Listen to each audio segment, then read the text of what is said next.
Baik, kita lanjutkan. Yang pertama adalah coaching. Oke, nah di coaching ini fokusnya adalah mengajarkan pada daily task atau tugas sehari-hari yang operasional dan rutin yang bisa orang pelajari lagi dengan cara yang mudah, ya, mudah dipelajari. Jadi coaching itu untuk sesuatu yang sifatnya daily task. Ini yang perlu Anda garis bawahi. Yang kedua, manajemen coaching itu tidak sama dengan professional coaching ya, gitu. Beda kalau coach dalam sistem olahraga dan yang lain karena mereka memang ditrain untuk sebuah keahlian tertentu. Nah, manajemen coaching ini yang melakukan adalah superordinatnya, jadi supervisor ya atau manajernya melakukan ini kepada bawahannya gitu. Jadi ini untuk manajemen coaching. Yang berikutnya adalah coaching ini bermula dari asumsi bahwa sebagian besar karyawan itu termotivasi untuk melakukan lebih baik, kemudian juga mereka termotivasi untuk bisa menyenangkan atasan, dan termotivasi untuk mencapai posisi setinggi mungkin yang bisa mereka dapatkan di perusahaan. Dan coaching yang baik itu bisa memberikan manfaat bagi karyawannya ya, di antara lain adalah yang pertama ya tentu ini akan membangun loyalitas dan rasa respect bawahan terhadap pimpinan. Kenapa ya? Di sela kesibukan tugasnya sebagai seorang manajer pasti punya tugas personal juga, tetapi mereka masih menyempatkan atau kita masih menyempatkan diri untuk memberikan mereka coaching gitu ya, memberikan mereka support gitu. Mungkin bentuknya affectional support, motivational support gitu ya, atau technical support. Nah, sehingga mereka akan merasa sangat dihargai, merasa sangat dibantu dan tercipta loyalitas terhadap pimpinan. Yang kedua, orientasi terhadap nilai-nilai perusahaan dan bisnis ya itu menjadi lebih kuat karena dengan coaching ini kita juga mengarahkan agar apa yang dilakukan individu itu align dengan tadi strategi-strategi atau capaian-capaian yang ingin didapatkan oleh perusahaan atau organisasi. Yang ketiga, clear about your expectation for their performance and their priorities. Artinya apa? Membantu kita memperjelas ya harapan kita bisa menyampaikan dengan jelas harapan kita bahwa kinerja karyawan tersebut harus pada level tertentu dan prioritas kerja mereka harus pada apa. Jadi kita memberikan batasan baik bagi kita dan maupun bagi bawahan kita sehingga kita sama-sama tahu haluan kerjanya apa. Yang keempat adalah penerimaan pada tanggung jawab atas kinerja mereka dan juga supaya mereka termotivasi untuk mampu meningkatkan kinerjanya melampaui target atau melampaui nggak usah target, melampaui kinerjanya yang sebelumnya gitu. Jadi artinya terjadi peningkatan kinerja secara progresif gitu.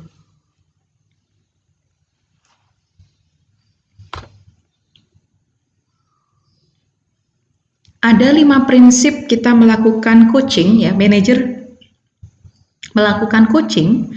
Yang pertama adalah kita harus memiliki kemampuan untuk mengumpulkan informasi gitu ya. Jadi kalau kita mau melakukan coaching ya kita harus punya kemampuan untuk mengumpulkan informasi dulu. Apa sih sebenarnya yang perlu di coach gitu ya?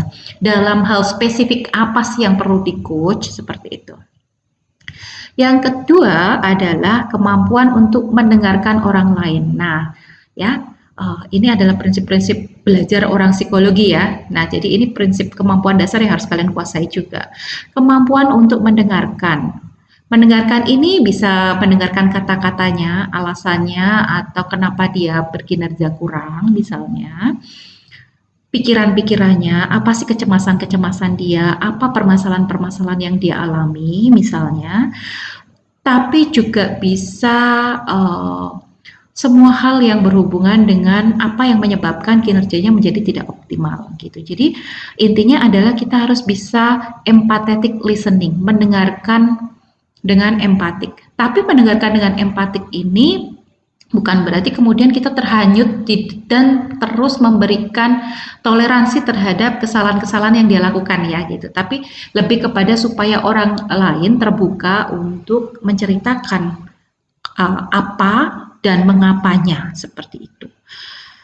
Dan yang ketiga adalah awareness of what happening around you. Jadi kesadaran, kepekaan kita untuk melihat situasi di sekitar kita.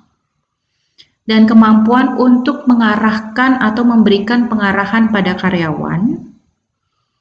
Dan yang terakhir adalah kemampuan untuk memberikan feedback. Ya, sebagai manajer ya harus bisa mengarahkan, jangan ya terserah kamu mau melakukan apa gitu ya, tapi kita bisa mengarahkan haluan besarnya apa. Nah, baru hal lain mereka harus pikirkan gitu ya. Dan memberikan umpan balikan tadi.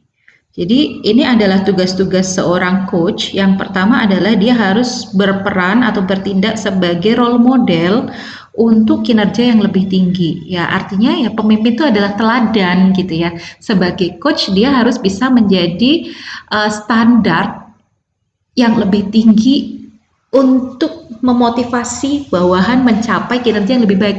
Lah pimpinan saja lebih pinter dalam hal X misalnya, atau misalnya dalam penguasaan software tertentu pimpinan saya lebih jago, masa saya nggak pengen belajar dan setidaknya setara lah gitu. Nah ini jadi acting as a role model. Yang kedua, hiring the best employees. Nah ini biasanya dilakukan ketika dalam proses internship, misalnya kayak di proses seleksinya MT, manajemen trainee, kan mereka akan diplot ya, masuk misalnya sekian bulan dia akan ditempatkan di departemen A, kemudian dia dipindah lagi pada periode berikutnya ke departemen B dan seterusnya. Nah, mereka akan mendapatkan coach juga gitu. Nah, manajer ini berperan sebagai coach tidak hanya bagi karyawan tapi juga untuk mereka yang sedang internship atau pekerja baru, yang karyawan baru yang masih dalam masa orientasi. Sebelum mereka ditetapkan melalui talent pooling atau talent mapping, mereka akan ditempatkan di mana, belum dilakukan placement secara fix gitu ya. Nah, coach ini juga sangat penting untuk memilih dengan jeli gitu ya, the best employee atau bukan the best employee, the best candidates gitu, yang bisa diajak bergabung di departemennya gitu. Jadi ya jangan asal pilih orang-orang terbaik. Nah, tugas berikutnya adalah menciptakan budaya kerja di mana di mana karyawan itu bisa dimotivasi gitu. Jadi menciptakan budaya kerja yang memberikan ruang kebebasan, misalnya berkreasi, ruang kebebasan berpendapat, ruang kebebasan berpartisipasi di dalam proses penetapan tujuan maupun pencapaian tujuan, sehingga mereka juga lebih termotivasi. Jadi budaya kerja yang lebih kolaboratif, budaya kerja yang lebih memberi ruang kreativitas, tapi tetap dengan haluan-haluan yang jelas. Yang berikutnya adalah clarifying expectation. Jadi tugas coach adalah memperjelas ekspektasi-ekspektasinya tuh apa. Dan menyediakan feedback yang reguler ya atas tadi pencapaian-pencapaiannya. Kemudian menerapkan proses evaluasi kinerja tidak hanya sebagai sebuah alat untuk mengukur, tapi juga alat untuk mengembangkan bawahannya gitu, developing others gitu. Jadi mungkin tidak fokusnya pada sekedar penilaiannya, apakah dia di ABC memenuhi ekspektasi atau tidak, tetapi juga apa kemudian yang harus diimprove atau untuk personal development lah ya dari si A agar dia bisa lebih baik. Nah, contohnya yang tadi personal development tadi ya, misalnya dia harus sudah certified untuk apa, kemudian yang kedua dalam skill tertentu dia sudah harus menguasai apa dan seterusnya. Yang berikutnya adalah menyediakan training dan fasilitas sumber daya bagi bawahan ya untuk meningkatkan kinerja mereka ya. Jadi bukan kita yang memberikan training mungkin gitu, tapi bisa jadi kita kita fungsinya berkoordinasi dengan HR untuk mengusulkan agar training tertentu bisa diberikan kepada karyawan-karyawan tertentu dalam tujuan untuk meningkatkan kinerjanya yang dibutuhkan untuk pencapaian tujuan organisasi tentunya. Dan kemudian yang berikutnya adalah praising some more to reinforce positive performance. Pujian dan pujian, ya, jangan malu untuk memuji, hargai orang lain. Jadi yang baik itu tidak selalu memuji, tetapi juga kalau ada jeleknya atau kurangnya ya tetap harus diingatkan. Tapi ketika baik ya kita tidak boleh pelit untuk mengatakan pujian-pujian. Tidak hanya langsung pada orangnya, tetapi mungkin di di area yang lebih luas, misalnya di grup tim gitu ya, atau di grup dalam departemennya dan seterusnya. Ini akan sangat bagus ya. Nah, ini adalah masalah-masalah coaching yang umumnya terjadi dan harus dihindari oleh para manajer. Ya, tadi kan yang baik kalau bisa selecting the best employee gitu ya.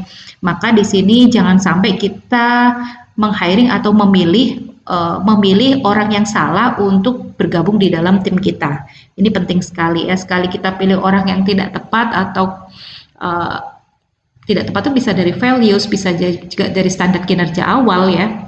Ya, ini akan sangat kesulitan tidak hanya bagi orang itu, tapi bagi tim juga untuk menyelaraskan ritme kerjanya. Yang kedua adalah jangan membuat janji-janji yang kita tidak bisa tepati gitu ya.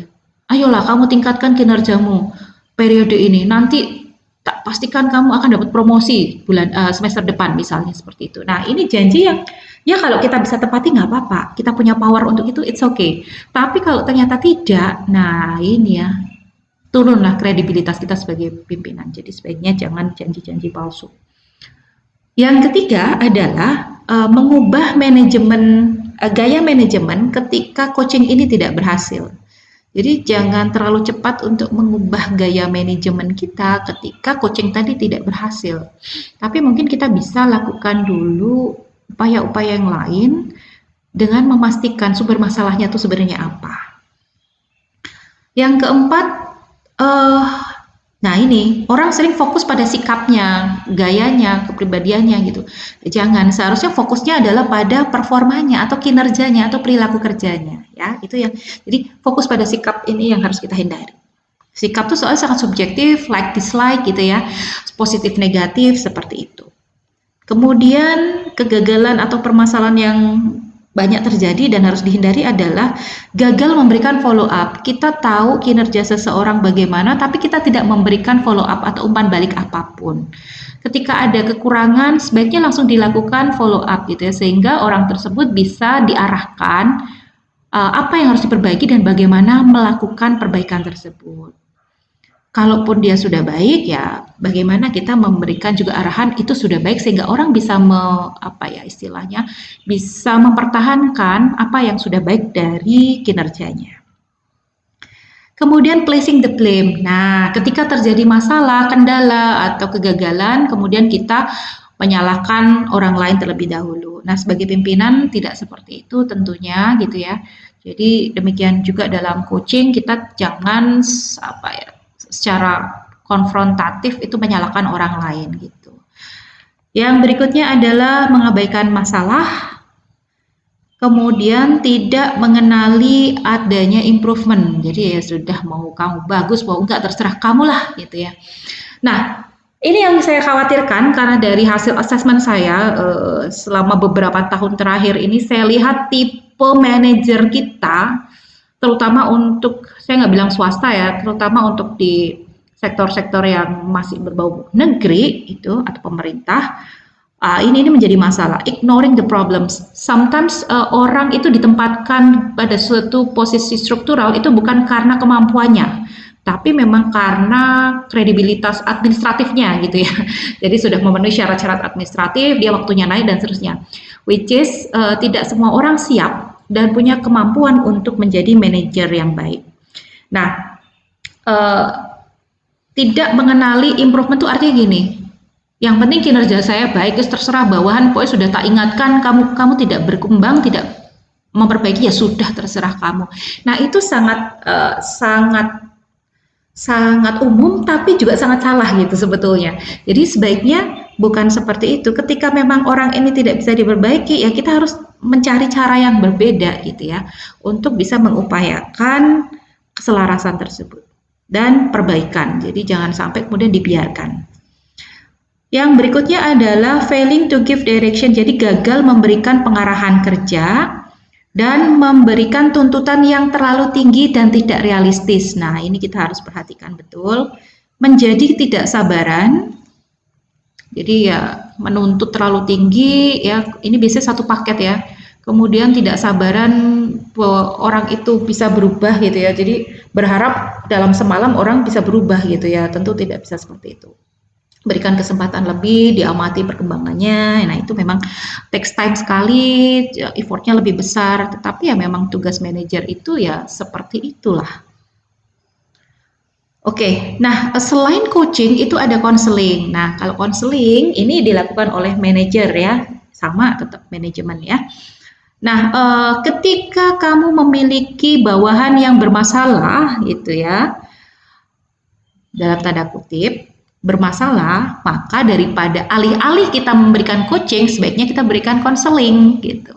Nah, untuk melihat kapan diberikan coaching, kapan diberikan konseling, ya kita lihat kapan sih kita butuh konseling itu. Kita bisa lihat pertama adalah ketika produktivitasnya menurun drastis. Orang yang si A ini yang kita tahu bahwa tadinya dia kinerjanya bagus atau cukup bagus, tapi akhir-akhir ini kok ngedrop banget. Nah, berarti something wrong di situ. Nah, ini mungkin bukan coaching dulu, kita konseling dulu gitu ya. Yang kedua, lost business. Jadi tidak punya sense of business sama sekali. Kerja hanya datang, mengerjakan seadanya, pulang. Nah, ketika orang tidak memiliki semangat capaian bisnis seperti itu, ya ini juga sudah waktunya dia butuh konseling. Yang ketiga, lost time ya, kehabisan waktu, artinya secara produktivitas waktu itu dia tergolong lambat gitu ya, di bawah standar. Misalnya, kapan deadline-nya, dia selalu mengumpulkan tidak sesuai deadline. Nah, ini juga butuh konseling. Lost talent ya, ini ketika SDM yang potensial ini kok mulai banyak yang menghilang atau banyak yang mengundurkan diri atau resign. Nah, ini mungkin perlu kita lakukan konseling pada mereka yang berniat untuk resign. Untuk kita tahu masalahnya karena masalah personal aja atau ada sebuah masalah sistemik dari internal organisasinya. Nah, yang berikutnya adalah kehilangan harga diri. Ya, kadang kita ya mengalami demotivasi, mungkin karena masalah tertentu, bisa karena masalah keluarga, bisa karena masalah yang lain, kemudian ini sangat berpengaruh terhadap kehidupan pekerjaannya. Nah, ini ya, seseorang kehilangan moral dan harga dirinya. Nah, ini butuh konseling.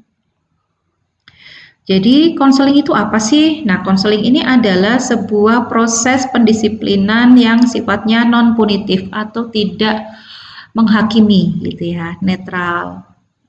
Kalau bisa positif. Kemudian di sini adalah ada langkah-langkah yang paling penting di mana pertemuan satu lawan satu itu dilakukan untuk membahas masalah yang dialami karyawan, ya. Tujuannya adalah untuk mendapatkan kesadaran pada sisi karyawan, jadi supaya karyawan itu mengetahui adanya gap antara kinerjanya saat ini dengan kinerja yang diharapkan, misalnya seperti itu. Dan tujuannya lagi adalah mengidentifikasi sumber-sumber masalah serta mengembangkan rencana aksi untuk membawa kinerja karyawan ya pada ekspektasi minimal, kalau bisa malah melampaui ekspektasinya atau memenuhi standar ekspektasi organisasi. Nah, konseling itu ada kunci untuk melakukan komunikasi yang baik di dalam konseling. Sama aja hampir sama dengan coaching tadi. Yang pertama adalah kemampuan kita untuk berkomunikasi. Ya, communicate openly, directly and honestly gitu ya. Terbuka, tapi juga langsung dan juga jujur, tulus. Kemudian melakukan praktek aktif mendengarkan.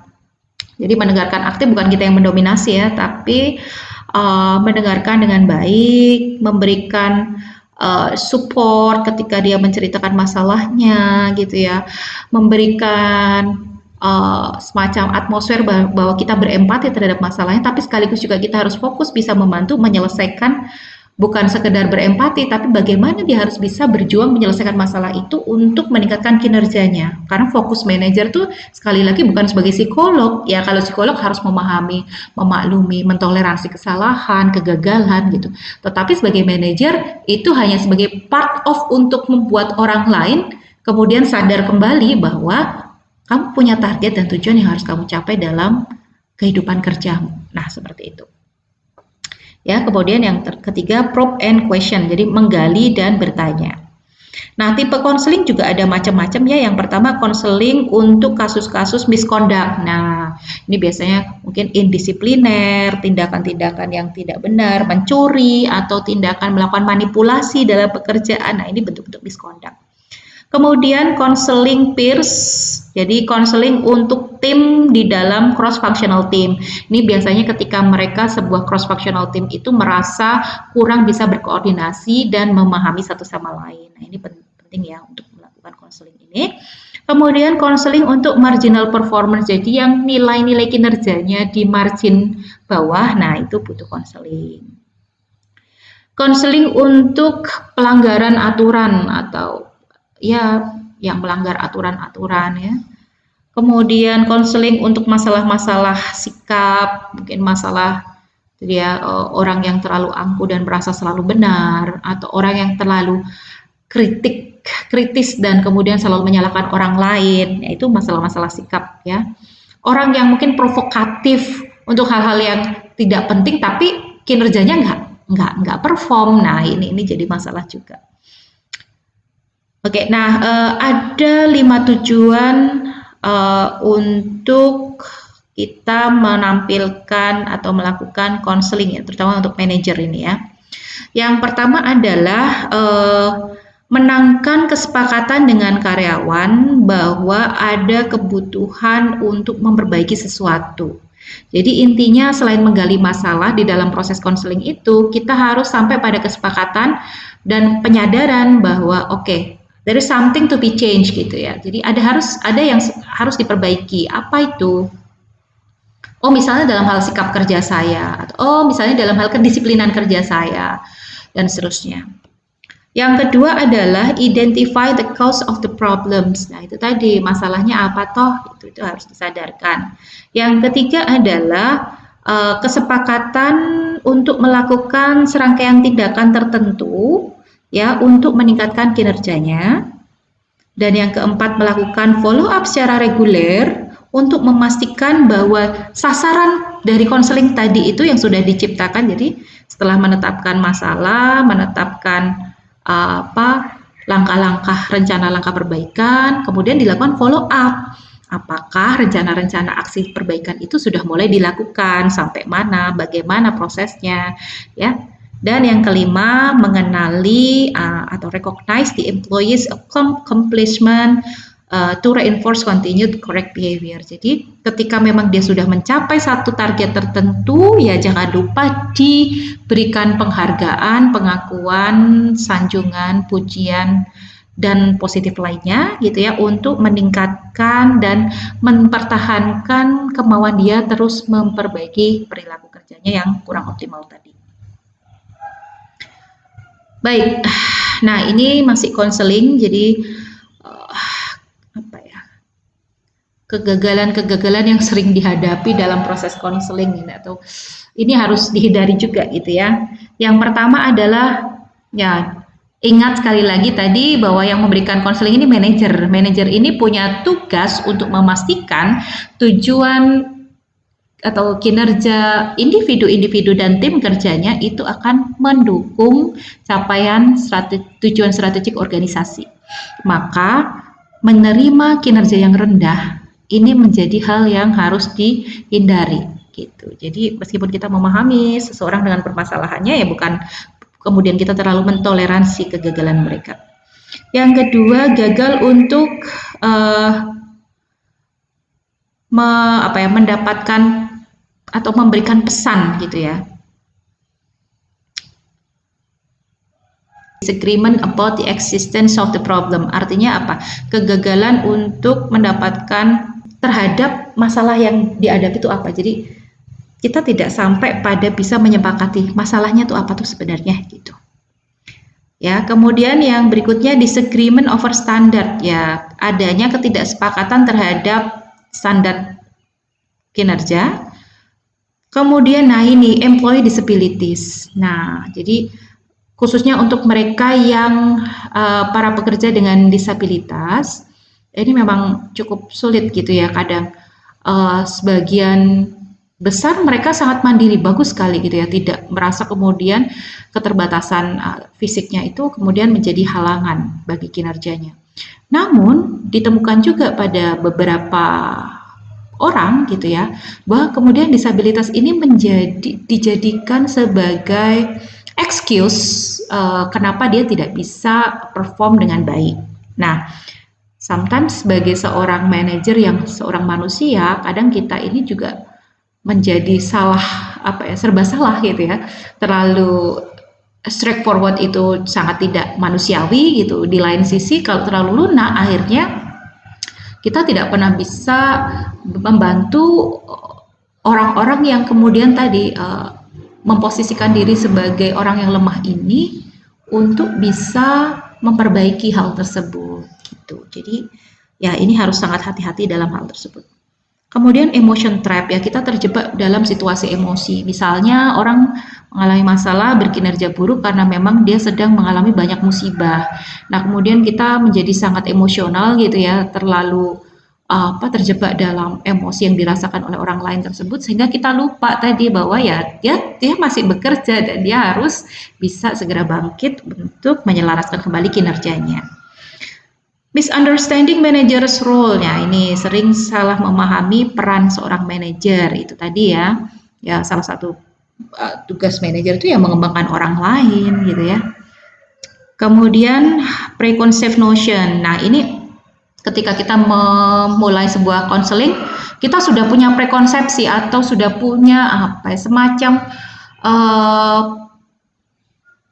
asumsi ya, asumsi bahwa pasti si A ini masalahnya karena misalnya karena perceraian dengan istrinya, pasti dia seperti ini. Nah, ketika kita sudah punya asumsi seperti itu ya kita tidak akan bisa peka menemukan permasalahan yang sesungguhnya gitu. Jadi ketika memulai sebuah konseling sebaiknya berangkat dari kita tidak tahu apa-apa dan kita coba gali dari proses konseling itu mendapatkan masalah apa sih sebetulnya yang menjadi kendala yang mempengaruhi kinerjanya. Kemudian, nah ini kurang persiapan untuk konseling ya, tidak ada persiapan yang matang, sehingga konselingnya jadi agak wasteful gitu. Kemudian kegagalan untuk mengkoneksikan proses konseling ini dengan kebutuhan tadi organisasi. Maksudnya gini, di dalam proses konseling itu tidak bisa kita lakukan secara impulsif. Kita harus tahu dulu satu, tujuan konseling itu apa yang mau kita lakukan. Yang kedua, kita juga harus sudah membekali diri dengan berbagai informasi. Misalnya kita bisa lakukan koordinasi dengan pihak HR gitu ya. Jadi misalnya, rules-nya tuh kayak apa sih, aturan kita melakukan konseling, batasannya seperti apa, dan sampai sejauh mana kemudian kewenangan saya dan sejauh mana dan kapan saya harus misalnya memberikan rujukan yang lebih lanjut ketika proses ini sudah di luar dari kewenangan saya gitu. Bagaimana sih aturan melakukan konseling ya, sampai sejauh mana misalnya saya bisa melakukan misalnya model punishment atau gertakan yang tujuannya memotivasi. Nah, ini bisa dikonsultasikan kepada pihak HR untuk menghindari hal-hal yang kemudian dijadikan delik aduan gitu ya. Nah, seperti itu. Dan interviewing traps ya, itu jebakan-jebakan wawancara seperti bentuknya mendominasi diskusi, mengalihkan fokus diskusi atau konseling dari masalah kinerja menjadi masalah yang lebih personal, terlalu berempati, atau justru terlalu diktator ya, terlalu mendiktat gitu apa yang harus dilakukan oleh karyawan, atau juga terlalu cepat untuk berpindah dari fase problem dari fase problem identification ke problem solving. Jadi masalahnya sendiri belum ketemu akarnya, sudah udah paling itu ya, oke, sekarang apa ya kita lakukan, strateginya apa. Nah itu, jadi belum menemukan inti masalah sudah buru-buru pindah ke pemecahan masalah. Oke, nah mentoring ini artinya adalah kalau tadi coaching itu untuk daily task ya, untuk improve di daily task. Kalau konseling itu adalah untuk mereka yang mengalami masalah-masalah gitu ya, sehingga butuh dilakukan konseling terlebih dahulu untuk mengidentifikasi masalah dan berusaha menyelesaikan masalah tersebut dalam bentuk kesepakatan antara manajer dan employee. Nah, kalau mentoring ini beda lagi. Mentoring artinya adalah memiliki orang yang lebih senior atau lebih expert ya, lebih berpengalaman untuk memberikan saran, memberikan konseling dan memberikan arahan bagi karyawan terutama untuk perkembangan karir jangka panjangnya. Nah, ini adalah mentoring. Mentoring beda dengan coaching, tadi ya sudah saya bahas di depan. Dan tujuan daripada managerial mentor ini adalah dia sebagai role model, ini sama yang tadi. Kemudian juga sebagai broker ini artinya dia yang punya koneksi lebih luas dengan orang-orang di lintas departemen yang lain sehingga bagi subordinat atau bawahan dia bisa menjadi perantara untuk menghubungkannya dengan orang lain yang berhubungan dengan tadi misalnya kinerjanya atau berhubungan dengan pengembangan dirinya gitu ya, atau koordinasi lintas divisional misalnya seperti itu. Nah, kemudian peran yang lain lagi adalah advocate, ya, memberikan advokasi, ya, saran-saran, arahan-arahan yang berhubungan dengan legal maupun yang non-legal, gitu ya. Jadi memberikan saran-saran yang dibutuhkan untuk tadi long-term career development-nya. Dan juga sebagai konselor karir, wah berat sekali ya tugas seorang manajer ini. Nah, kita lihat. Supposed to develop mentee. Jadi apa saja sih manfaat dari kita memberikan mentoring kepada bawahan? Yang pertama adalah supaya kurva pembelajaran itu bisa lebih cepat, gitu ya. Artinya proses pembelajaran lebih baik, lebih cepat. Kemudian meningkatkan komunikasi atau penyampaian nilai-nilai organisasi kepada bawahan dengan melalui proses mentoring tadi, mereduksi turnover ya di waktu yang sama juga ketika kandidat-kandidat baru itu sulit untuk ditemukan gitu. Jadi sulit untuk menemukan pekerja-pekerja baru yang qualified. Jadi kita fungsi dari mentoring ini bagi tadi yang subordinat kita bermasalah itu bisa kita pertahankan. Kemudian increase loyalty tadi hampir sama ya dengan sebelumnya. Kemudian meningkatkan komunikasi personal dan sense of belonging dalam kelompok tentunya ya, karena kemudian manajer ini bisa dianggap sebagai bapak, sebagai kakak gitu ya, yang bisa mengarahkan dan membantu mereka. Kemudian yang lain adalah meningkatkan produktivitas kerja dari karyawan itu sendiri. Manfaat yang lain adalah manajer jadi lebih banyak waktu untuk dirinya sendiri. Kenapa? Karena dengan mentoring ini kan dia kemudian berusaha untuk memberikan target-target kinerja atau penugasan-penugasan pada mentinya gitu ya, sehingga bisa saja tujuan-tujuan manajer atau target-target kinerja manajer ini bisa di breakdown pada menti dan mereka yang melakukan, tapi tetap dengan pengawasan dan evaluasi gitu, sehingga apa? Sehingga punya dua manfaat sekaligus. Yang pertama bisa mengurangi beban kerja manajer itu sendiri. Yang kedua memberi kesempatan atau experience langsung bagi para menti ini agar mereka benar-benar bergumul dengan situasi nyata dari tugas-tugas kerja yang real gitu, yang bervariasi. Nah, berikutnya lagi adalah additional corporate information. Jadi kita juga dengan mentoring itu bisa memberikan informasi-informasi korporat yang lebih luas ya. Nah, ini penting sekali, memang manajer itu berwawasan luas sehingga bisa memberikan banyak informasi yang positif bagi bawahannya.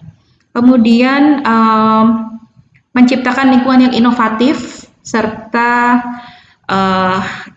aliansi untuk masa depan, karena ya, mungkin sekarang mereka adalah bawahan, tapi satu waktu nanti gitu bisa saja mereka menjadi rekan kerja, bahkan menjadi pimpinan kita, sehingga ini juga akan meningkatkan rasa kerjasama yang baik, hubungan personal yang baik, sehingga akan menunjang untuk aliansi di masa yang akan datang.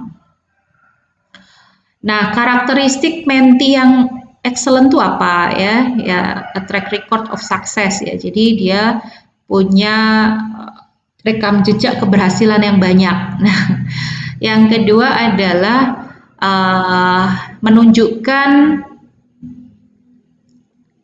kecerdasan dan inisiatif pada pekerjaan-pekerjaan sebelumnya, ya. Kemudian loyal terhadap organisasi dan berkomitmen terhadap nilai-nilai organisasi. Kemudian juga dia memiliki passion untuk mencapai sebuah hasil atau tujuan. Ya, ini karakteristik sekali lagi menti yang excellent, yang baik. Kemudian menikmati tantangan-tantangan dan bersedia menerima tanggung jawab yang lebih besar, gitu, menyukai tantangan. Kemudian mengambil tanggung jawab terhadap peningkatan karirnya sendiri dan pertumbuhan karirnya sendiri. Merencanakan tindakan-tindakan atau langkah-langkah tindakan, langkah aksi yang bisa mengarahkannya pada pencapaian tujuan karir. Kemudian menilai atau memaknai umpan balik itu secara positif, meskipun umpan balik itu tidak selalu disampaikan secara positif gitu ya. Jadi memaknai semua masukan itu sebagai hal yang bisa meningkatkan dirinya sendiri. Yang berikutnya, jarang untuk mengulangi kesalahan yang sama, karena mereka mendengarkan dan merenungkan apa kesalahannya dan berusaha untuk memperbaikinya. Gitu. Yang berikutnya adalah menerima masukan atau bantuan dari mentor dalam mengidentifikasi masalah-masalah kinerjanya dan dalam membantu menetapkan tujuan perkembangan dirinya. Nah, kalau tadi karakteristik excellent mentee, sekarang karakteristik excellent mentor. Nah, excellent mentor itu ya pertama harus memiliki kemampuan atau keterampilan interpersonal yang baik gitu. Yang kedua, having contact atau memiliki kontak baik dengan di dalam organisasi maupun di luar organisasi, dan memiliki pengaruh yang besar terhadap organisasi itu sendiri. Yang berikutnya adalah mengenali pencapaian-pencapaian orang lain, terutama bawahan, menjadi supervisor yang excellent, menguasai medan kerjanya atau bidang kerjanya. Yang keenam, menerima resiko atau konsekuensi ketika melakukan proses mentoring, ya. Kemudian yang ketujuh, berusaha untuk selalu available, selalu terbuka untuk membantu orang lain dalam meningkatkan dirinya sendiri untuk tujuan personal organisasional gitu. Nah, tantangan sekarang ini adalah e-mentoring ya, melakukan mentoring secara online.